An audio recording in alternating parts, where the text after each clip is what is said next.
Hey friends, this is Tracy Brown, and my team and I of non-diet dietitians provide trauma-informed care so that you can feel safer in your skin.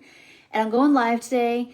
I just didn't get a chance to do a little more sit-down, pre-recorded kind of teaching like I typically do, but that's okay. I wanted you all to know what's coming the next 3 weeks. So this week and the next following, we're going to be doing some discussions about emotional eating. And this came from a survey that we kind of put out here on social media that people wanted to know more about it. And for some of you, it's going to be a great review and to maybe kind of recircle to your story and maybe even kind of like, oh, I've come a long way with that. And then some of you this is going to be brand new information. So please take what works and leave the rest. So the first question of 3 I had about emotional eating was like, well, why do we emotionally eat? That's what we're going to talk about that today. I also have a pretty long blog post I think you all will enjoy that's going to come out this Saturday as well that will accompany this and put some words on paper to maybe some of these words that you're hearing spoken today and have a mix of learning styles for you, okay? So, well, I will say right off the bat that we are not opposed to emotional eating because we can't be. That to be a human being is to sometimes emotionally eat. And sometimes we eat emotionally because the food is really good or we're at a special event or it's a celebration. We're marking something and we're coming together in maybe some kind of community or relationship to, again, be celebrating something or be in community around something. There's not a thing wrong with that. The issue for most of us comes when our main source of feeling like there's something there for us, or there's something that would fill what's missing from what we don't have, or a way to shift us out of like a dysregulated spot. So if we're in a lot of fight, flight, freeze, or please, and we don't know, one, how we feel, we don't know why we're feeling what we're feeling, we don't know we're triggered, or maybe we do, and we don't have either access to other resources, we haven't learned other resources, we don't have a consistent habit of reaching for other resources that we have learned that also are really valuable to help us. So that kind of emotional eating is why people come to us and who we serve, is to help people grow their capacity to understand and have interoceptive awareness of what's happening inside, what they're feeling, and to be able to identify that as this is happening and it means something and it has a story and it needs to be acknowledged and witnessed, and separating that out also from our physiologic needs for hunger and fullness, and getting clear about all kinds of pleasure we need in life and meeting those needs. So if you're sad, what kind of resources help you with your sadness, or angry or afraid, or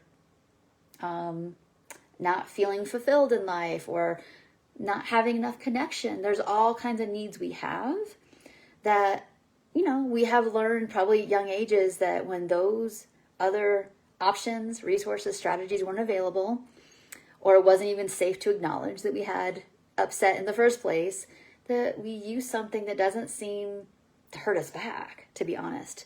And so that gets wired into, as a part of our neurobiology, this is how we do emotion. We have a slight awareness of it and we want to go eat in some kind of way. It doesn't matter what the food is. I mean, there's going to be lots of stories that are connected, and those stories are very important to understand. Some of the stories need to be looked at for the truth, and some of them, everything is totally true. It's just that we need a different way or a more complete way of looking at it versus maybe just beliefs that don't serve us anymore, or that make sense for our younger selves but aren't true for our here and now selves.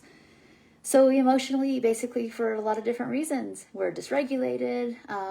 We don't know how to meet our needs for other things in life, like loneliness or lack of purpose, or just not having the resource. We haven't learned skills basically to know what to do with things that are hard, and we haven't built capacity, resiliency, things like that. that's not a shame. That is just like, make it the reality. Like, wow, no wonder I eat the way I eat, or whatever. We're going to talk about like there's a couple other questions that people had really specifically about the overeating experiences we're going to talk about and be really specific about it.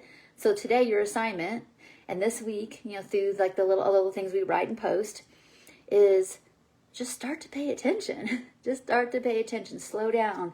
If you have to, even just one day, go hour by hour and notice what you notice. You don't have to change it. There's no value judging of it. You don't have to overanalyze it. Just notice. I know for some of you that maybe are early in this process, I don't want you to feel overwhelmed and get flooded with too much emotion, but just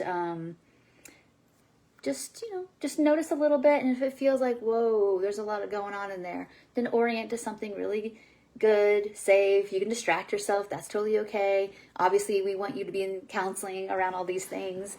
We're not trying to get you to figure all this out on your own, but just notice, especially if you've got a habit of kind of graze eating in the afternoon. Like, okay, I do that. I'm noticing that I do that. What is happening? Pressure at work, dread of coming home and doing all the nighttime things. I don't like my job. I've got big feelings about my body. Whatever it is you're noticing, just name it. That's it. Just start there of like, that's what's happening. Because I know for me personally, when I would even just name what was happening, it took the zip out of it. I didn't autopilotly just binge eat for those circumstances anymore. Like, I want to, but I started to notice like, oh, that's how I'm using the food. I don't know how to fill the space, the time.